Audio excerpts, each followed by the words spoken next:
அதிகாரம் 3வது வசனத்தை பார்க்கும்போது இங்கெல்லாம் ஸ்க்ரீனில் இருக்க சேர்ந்து வாசிக்கலாம், எல்லாரும் அங்கே பார்த்து வாசிப்போம். அவர்கள் சகல வேலைக்காகவும் கொண்டு வந்த காணிக்கையை பொருட்களை எல்லாம் மோசேயிடத்தில் வாங்கி கொண்டார்கள். பின்னும் ஜனங்கள் இங்கே பாருங்கள், மோசே ஆசீர்வாதம் செய்யும்போது இல்லைன்ற அதை நடப்பிக்கும் போது மக்களுக்கு அறிவிப்பு கொடுத்த உடனே ஜனங்கள் எல்லோரும் அவர்கள் காலைதோறும் தங்களுக்கு இஷ்டமான காணிக்கைகளை கொண்டு வந்தார்கள். தங்களுக்கு இஷ்டமான காணிக்கைகளை அவர்கள் கொண்டு வந்தார்கள்.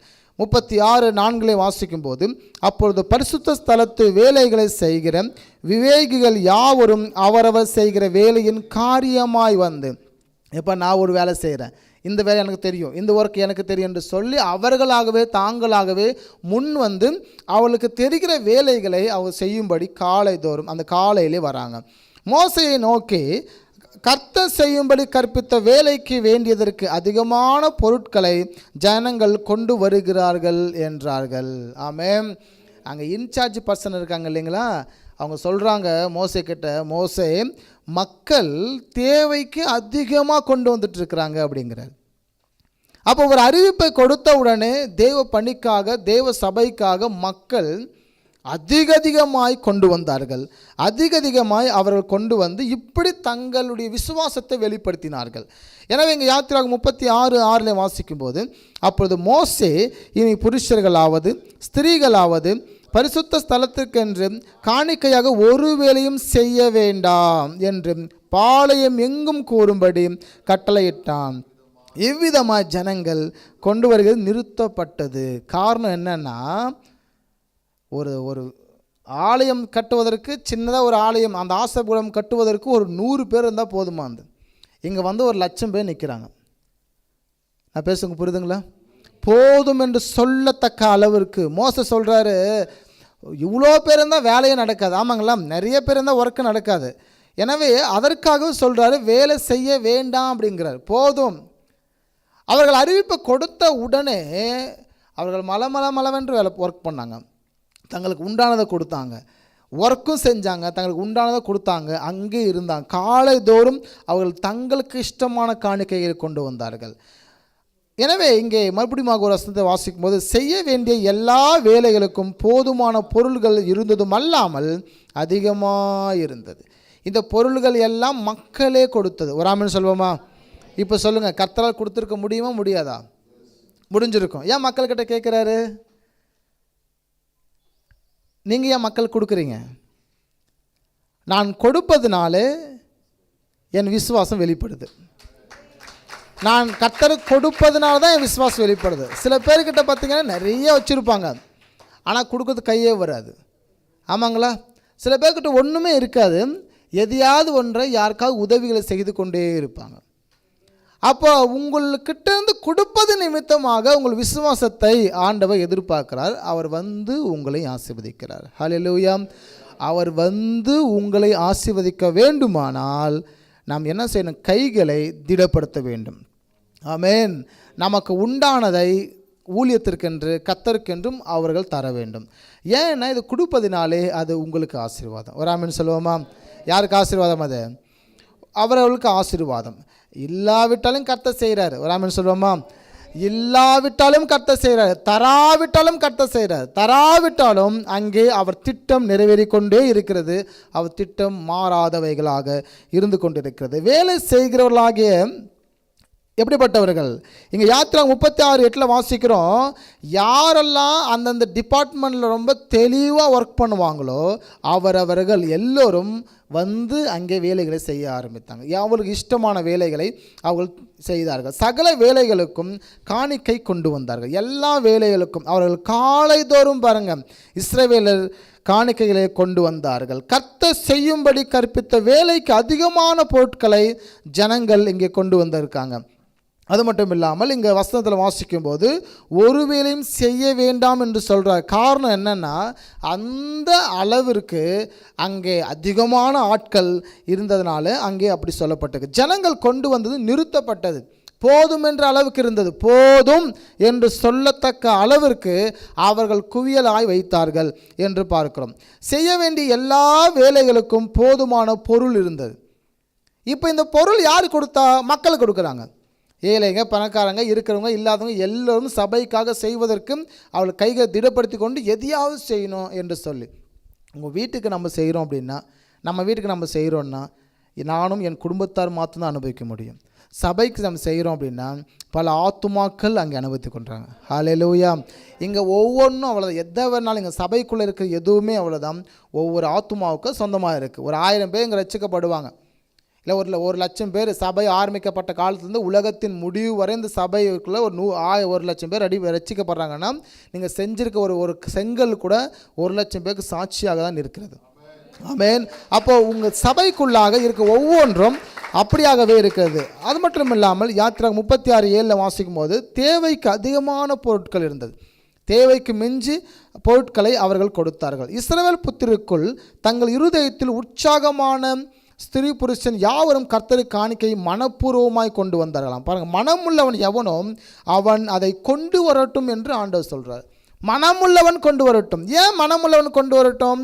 மனமுள்ளவன் யாரோ கொண்டு வரட்டும், கொடுக்கிறவன் யாரோ அவனை கர்த்தர் ஆசீர்வதிக்கிறார்.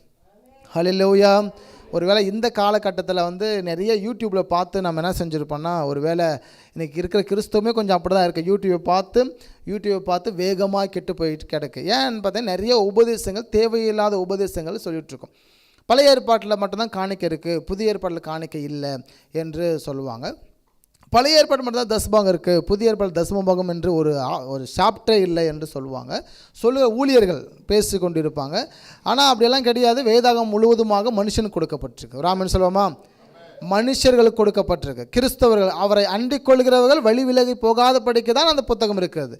புதிய ஏற்பாட்டில் நேரடியாகவே ஒரு வசனம் இருக்கிறது. இயேசு சொல்லுவார், தசமபாகம் காணிக்கை பற்றி பேசிட்டே வரும்போது இயேசு கிறிஸ்து சொல்லுவார், அதையும் செய்யுங்கள், இதையும் விட்டு விடாதிருங்கள் அப்படிம்பார்.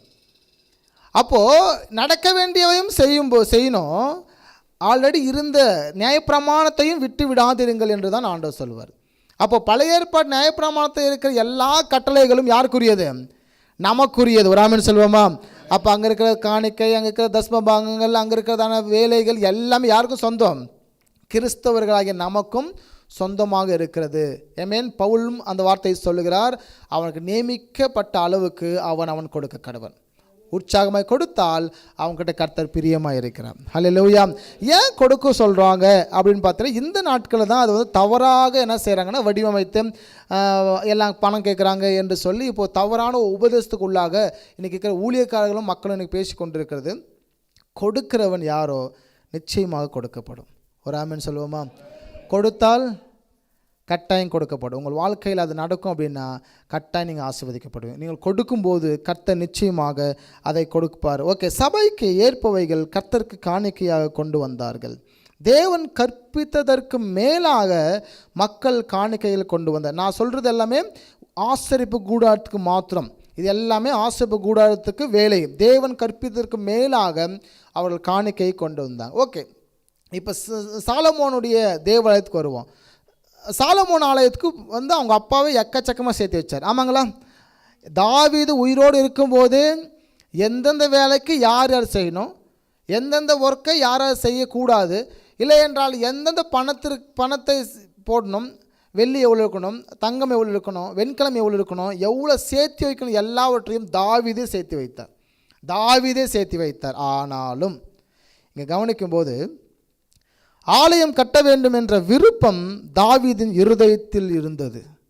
அந்த விருப்பம் தாவீதின் இருதயத்தில் இருந்தது. சாலமன் கட்டிய அந்த ஆலயத்தின் இயர் பார்த்தீங்கன்னா கிறிஸ்துக்கு முன்பதாக 957 ஆண்டு அது கட்டப்பட்டு முடிஞ்சது.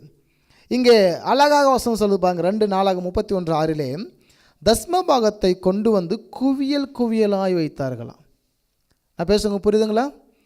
தாவீது ராஜா எல்லாவற்றையும் வைத்திருந்தார், ஒன்றும் குறைவில்லை. ஆனாலும் மக்கள், அந்த காலத்தில் வாழ்ந்த மக்கள், சாலமோன் காலத்தில் எங்களுக்கும் இதில் பங்கிருக்கணும் என்று சொல்லி அவர்கள் குவியல் குவியலாய் வைத்த அளவில்லாமல் அந்த தேவாலயத்திற்காக அவர்கள் அதை வித்திட்டார்கள். விதை போட்டார்கள். இவ்விதமாய் ராஜாவும் இஸ்ரவேல் புத்திரர் அனைவரும் கர்த்தருடைய ஆலயத்தை பிரதிஷ்டை பண்ணினார்களாம். அப்போ ஆல்ரெடி சேர்த்து வைக்கப்பட்டிருந்தாலும் கூட என்கிட்டருந்து பங்கு ஏதாகிலும் ஒன்று என் வழியாக ஏதோ ஒன்றை நான் தர வேண்டும் என்று விரும்புகிறேன்ல.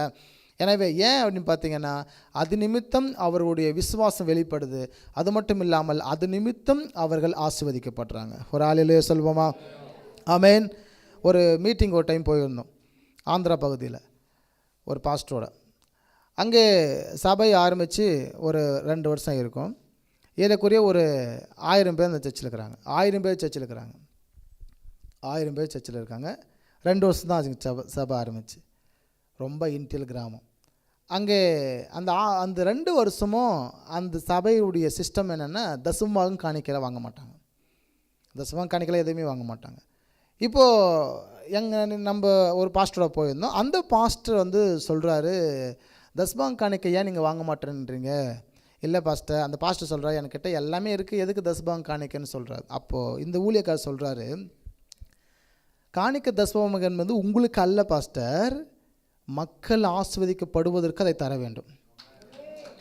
இல்லை அப்படின்னா மக்கள் ஆசீர்வதிக்கப்பட மாட்டாங்க என்பதை அவர் சொன்னார். அவர் சொன்ன அந்த வார்த்தையை அந்த ஊழியக்காரர் கேட்டு அன்றிருந்தே அவர் காணிக்கை தசமபாகத்தை எடுக்க ஆரம்பித்தார். ஏன்னு பார்த்தீங்கன்னா, பணம் யாருக்கும் முக்கியம் இல்லை. ஊழியக்காரரை ஊழியத்துக்கு அழைப்பது கர்த்தர். போஷிக்க அவர் வல்லவராக இருக்கிறார். ஆமேன். எதை கொண்டும் ஊழியக்கார குடும்பத்தை போஷிக்க அவர் வல்லவராக இருக்கிறார். ஆனாலும் காணிக்கை தசமம் என்பது அவர்களுடைய ஆசீர்வாதம். அவங்களுக்கு என்ன விருப்பம் இருக்கிறதோ அந்த விருப்பத்திற்கேற்ற ஆசீர்வாதத்தை அவர்கள் பெற்றுக்கொள்கிறார். அப்போ சாலமோனுடைய காலத்தில் கவனிக்க வேண்டியது, எல்லாம் இருந்தும் மக்கள் குவியல் குவியலாய் கொடுத்தார்கள், அளவில்லாமல் கொடுத்தார்கள். ஏனென்றால் கொடுப்பதினாலே நான் கர்த்தர் மேல் வைத்திருக்கிற நம்பிக்கையும் அந்த விசுவாசமும் பெருகிறது, நான் நம்புகிறேன் ஆண்டவரே என்று சொல்லுகிறதுக்கு அடையாளமாக அது இருக்கிறது. ஓகே, மூன்றாவதாக செருபாபேல் தேவாலயத்தை நாம் பார்க்குறோம்.